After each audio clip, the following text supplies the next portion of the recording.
them over. We got a great show. Get your aunt and your uncle and your gumbadas and gumbadas and tell them to come on here. We got a show that's helpful to you. A helping hand. I have with my guest today is the District Attorney from Montgomery County. And I like people to think what a District Attorney. He is your friend. He's the helping hand. So I'm going to let the District Attorney let you know what they do and how they can help you.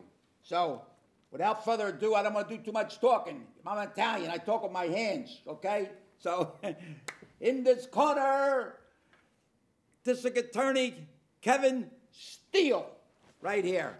All right. Thanks for having me. You are the District Attorney. I am. What does a District Attorney do? What's your function? Well, I'm the Chief Law Enforcement Officer for Montgomery County. Right. So that means Chief Law Enforcement, right? Okay. I work with the police throughout of Montgomery County. I have a staff of prosecutors that prosecutes cases in court, and we try to make a difference in people's lives every day. Right. Now, you have how many men, women in your department?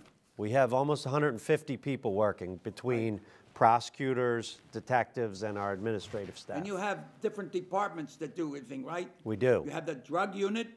You have We have a drug unit, we have a homicide unit, we have an economic crime unit, we have our major crimes unit, and we have our family protection unit, which... What's that? Tell me a little bit more, because you know there's a lot of people now that are upset, more divorces, more fighting, more shootings, more things, so...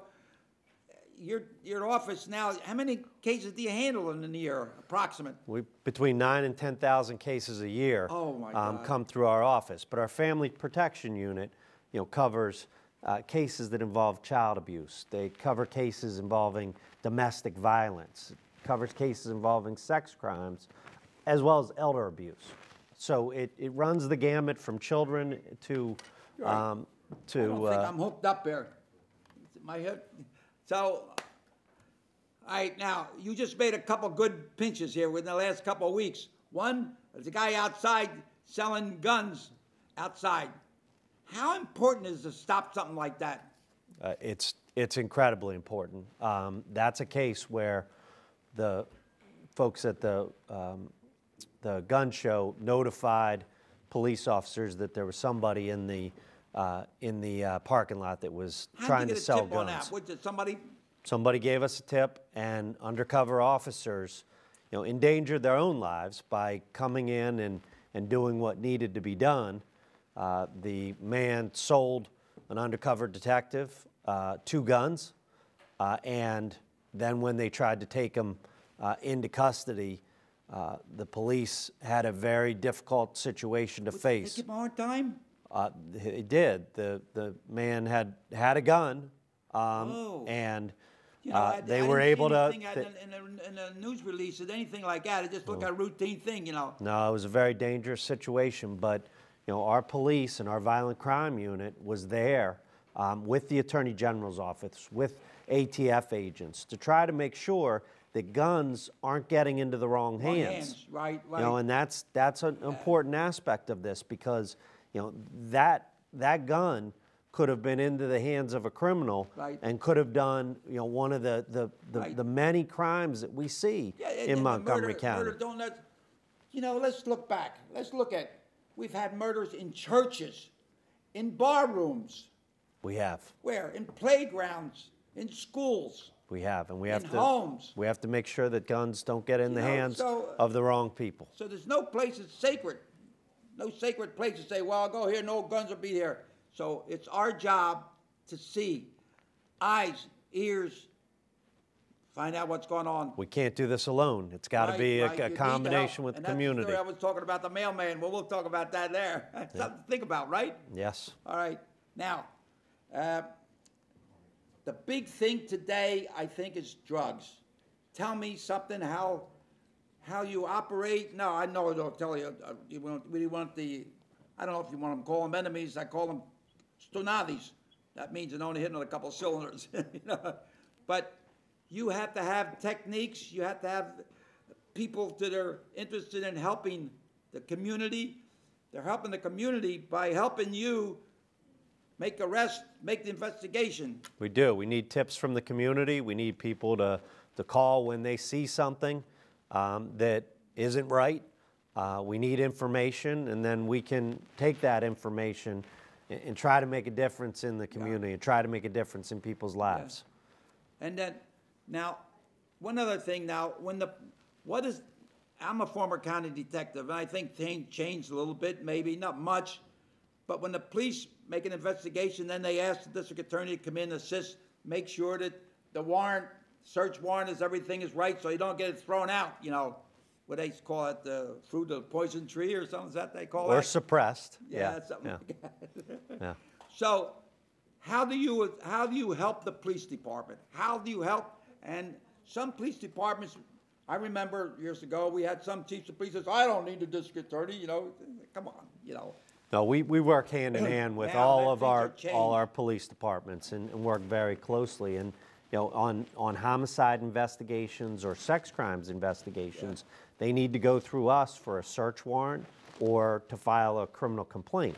We also have a position in our office. It's called professional standards, because we never want a case to go down as a wrongful conviction down the line. So we do it up front, and we look at the cases as they are coming in. We're working with the police to make sure that the T's are crossed, the I's are dotted, that we've gotten all the evidence that we need.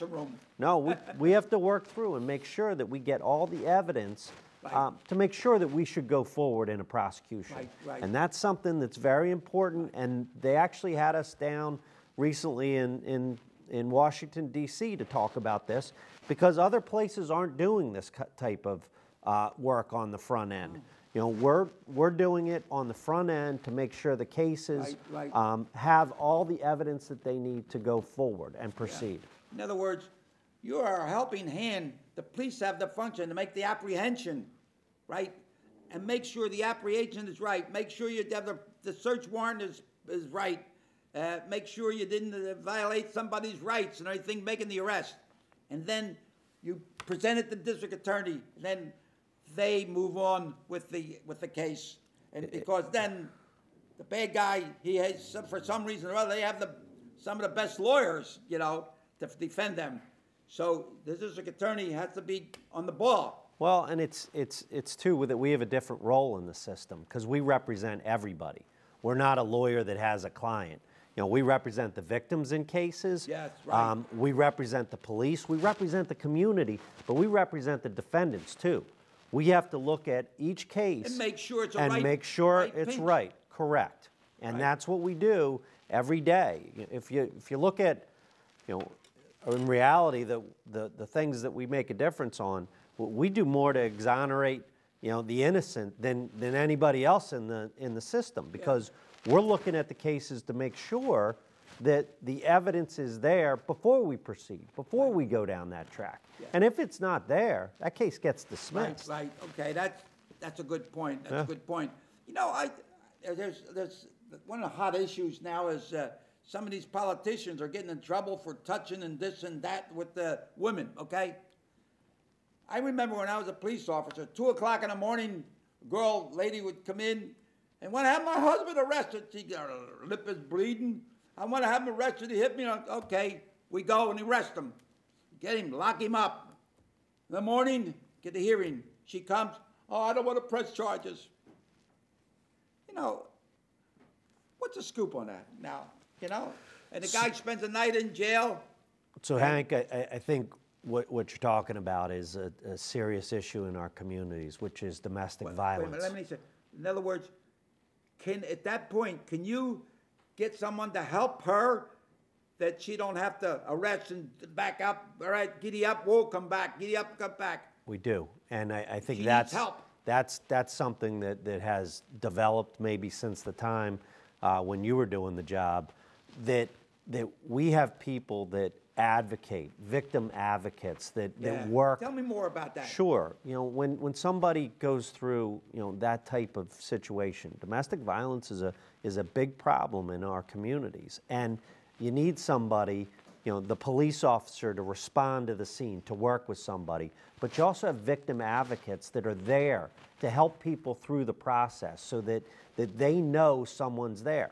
So a combination of the police, the victim advocates, and the prosecutors all working together, because we can't have this kind of activity going on in our communities. It affects the family? It does. And we've also been talking about legislation in that regard to work with, not just the victim of that crime, but the children in that home. Right. They're affected by that.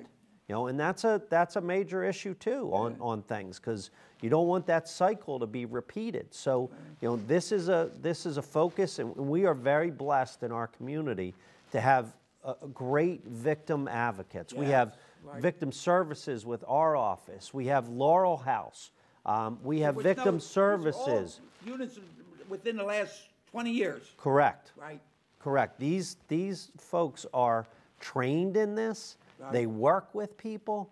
And another one I have to mention is our Mission Kids, which is our child advocacy center. That's train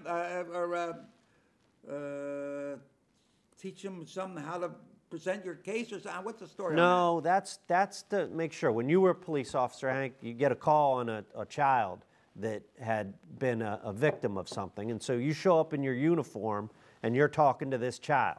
Well, that's difficult for a child. They have to work through. So now we do this in a different environment. So you may show up as a police officer, but then you bring the child to Mission Kids, and it's folks that are trained specifically to do forensic interviews with children. It's not in a police department. It's in a child-friendly place so that the folks can talk to the child. And then you also have a team of people that are there so that the child doesn't have to go through this again and again and again. It's one interview that deals with a bunch of issues, from the family services and everybody being there in this with police, with prosecutors, in a combination to make sure that the child gets the services they need. We even need more. We're looking at Is trying. That a volunteer thing? You oversee that, right? Right. Well, it's a separate entity from us. I serve on the board of it, but they do their work. We work with them on the cases. They provide us a video of that, so potentially the child may not have to testify in court, depending on how the case develops. Oftentimes they do, because everybody's got a right to confrontation and to look their accusers in the eye. But we have these systems in place to do it better. And I can't say enough about all the victim services providers we have in Montgomery County. You feel a lot better when you got your witness come on stand and at least be able to handle it. I remember when I was a juvenile, I had this one kid got beat up by 5 kids or something, whatever it was, and had to go to juvenile court. And this kid came in with a dirty old shirt, and I says, "You can't go to court like that."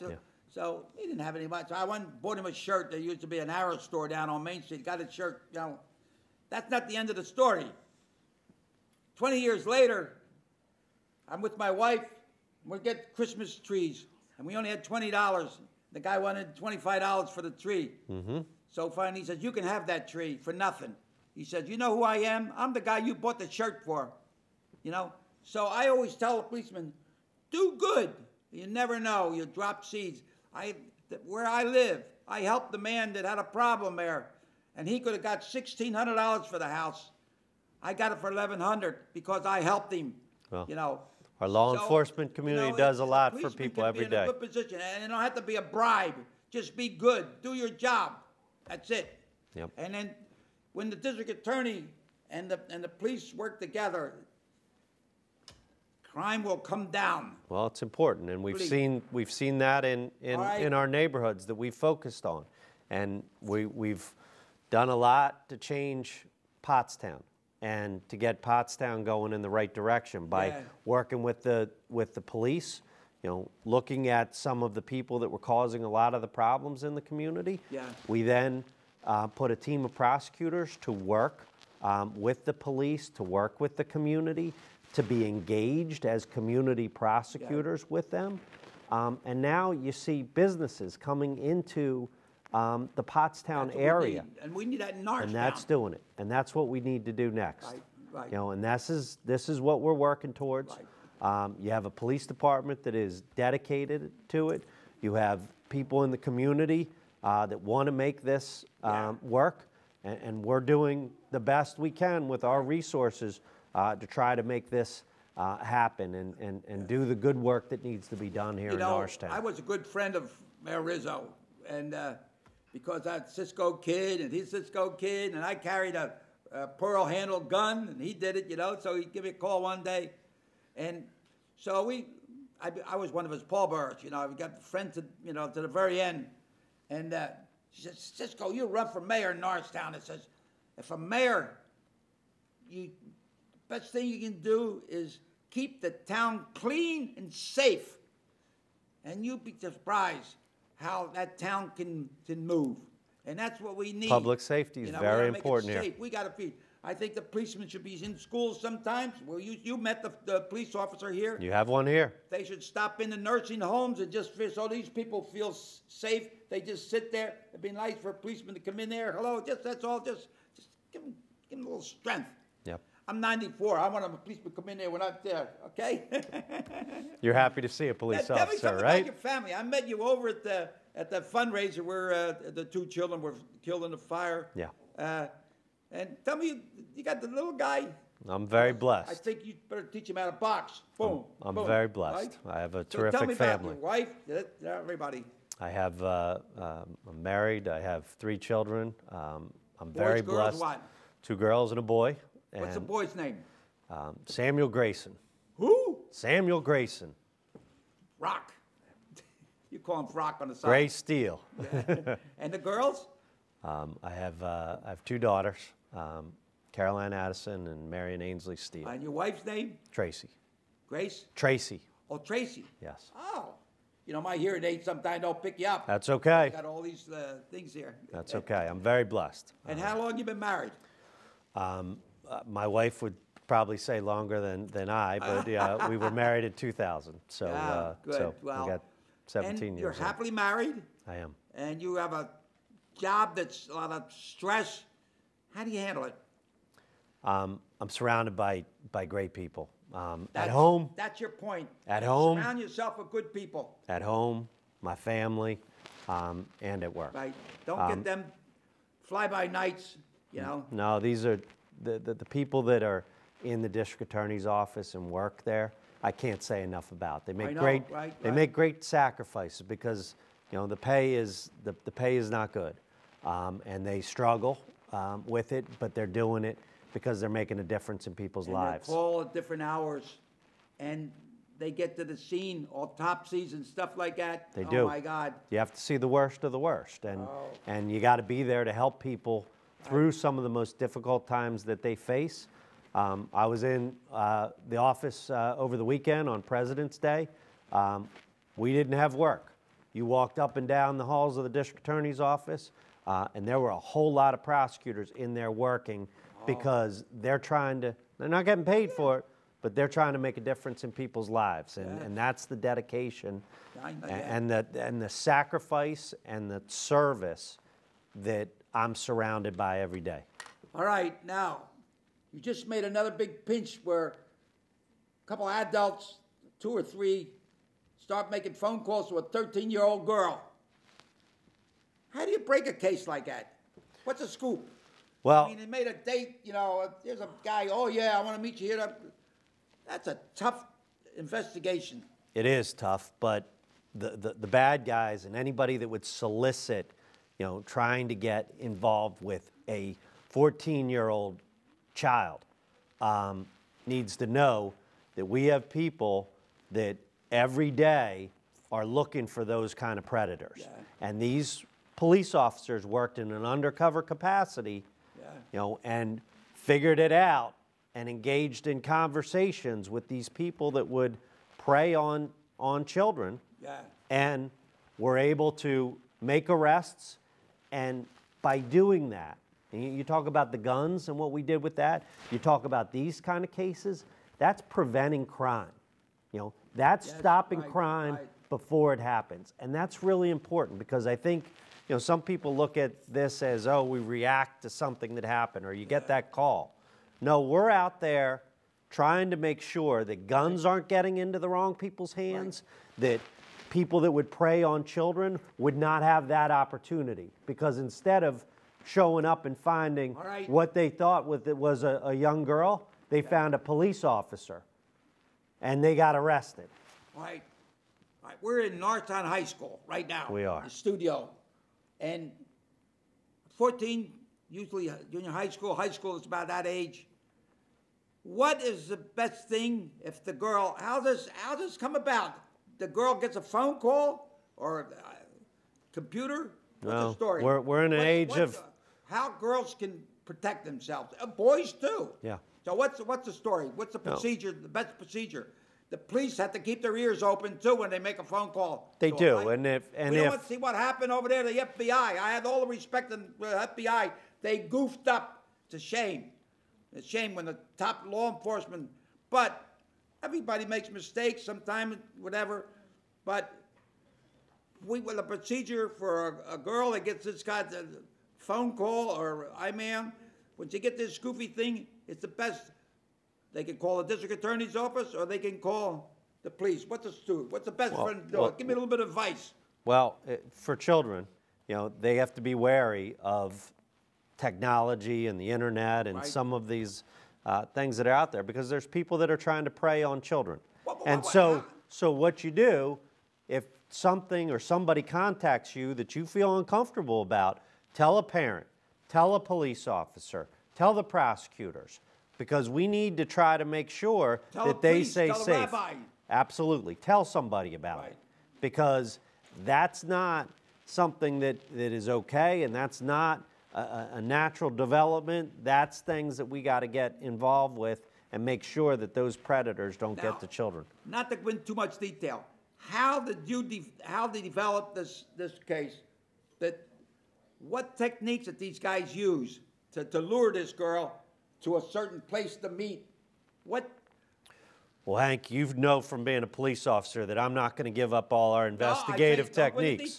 No. But I can tell you that I want the girls to feel safe that something happens. I know something's going to happen. Our law enforcement community has a team of people that we've put together that are focused on this issue, that work from the different departments.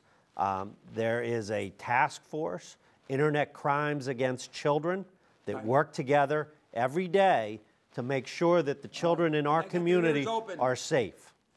All right. So I don't want to tell you, but you know what's going on out there. We do. We do. And we're working hard to monitor it, and we're working hard to prevent crime, because I think that's an important aspect of what we do. That is actively involved in things to try to make sure that we are preventing crimes. We're trying to prevent people from that should not have guns having guns. Very important, especially with everything going on. We're trying to prevent predators from getting to children. That's an important aspect. And we're getting engaged with the community, because we do things to try to prevent crime, and we're doing educational programs almost on a daily basis, where we're talking to some group or another to try to educate them on how to be safe. We talk about drugs. All right, now let's talk about drugs. Now, I know some very close friends, relations, celebrities, their children committed suicide, jump off buildings, drugs, overdose. Tell me, what do you see today more than 5, 6, 10 years ago? It's more technology, this new kind of drug that's on there. I will tell you that this is our #1 issue that we have to face in our community, because more than car crashes, more than murders, more than any of those type of crimes, we have people dying from overdoses. And this often we see starting with pills. Someone Start with. pills, Yeah. opiates, and then That's something new on the opium. Is that something new? no, I mean it's been out there and it's used for terminally ill, for a cancer patient that's in their last stages. It shouldn't be used to deal with any type of pain that's out there. And unfortunately, what we see is people going from pills to heroin. Oh. And that's in the same family. And then, unfortunately, we're seeing it mixed with fentanyl or straight fentanyl, which is killing people. This is 40 to 50 times more potent than heroin. So Wow. in the past several years, Why are they taking this? because they're addicted. They're addicted to it because they've gone down this course. And they'll do anything. They'll lie, they'll cheat, they'll steal. Rob. To get it. And we have to be careful to not allow this to go on. So part of it's education. Part of it's getting those pills out of the medicine cabinet. The end of April, we're having another take-back program. We do this twice a year. We have boxes in all of the police departments. We have it in the courthouse. We have it in hospitals. We're trying to get bad medicine out of the medicine cabinets so you won't have access to it, so kids won't have access to it. We've been able to take 42,000 pounds of medication out of homes in Montgomery County so that it doesn't get into the wrong hands through this program. Okay. So that's what makes a difference. And then, you know, our law enforcement efforts, right? You got to come back. I just got a signal. We only got 30 seconds. Okay. How you want to close it? 30 seconds. Well, I want to close it by saying we all got to work together. Right. You know, there's hope, and we're making a difference in so many different areas, but we do this together. Like, we do this together, you and me, you know, the people in our community, our law enforcement community working together as a team, because that's how we solve our issues. You handled some of the biggest cases. You'll have TV stations. I didn't want to talk about that case, but you're coming back. There's too much information for you to give out. You know, an informed community is a safe community. It is. And when the drugs first came, I was a policeman in 1951. The only thing, the kids were sniffing glue. And then they would get a comb and take one of the eyes out, stick in the cigarette, smoke it, and get a high on it. You know, they were the things then. But it's so sophisticated now. So, District Attorney Steele, Alazolu, to your health. You got to stay healthy. You got to stay right, ready to go. Left hand high, stick and move, and keep your trunks off the canvas. Thanks, Hank. Alazolu. Ladies and gentlemen, thank you so much. And our high school students here behind the cameras, and they do a great job. And I hope you were listening. Don't be sleepy. Okay, Rock? And may God bless each and every one. Adios, amigos. District Attorney Steele, thanks a lot. You're coming back.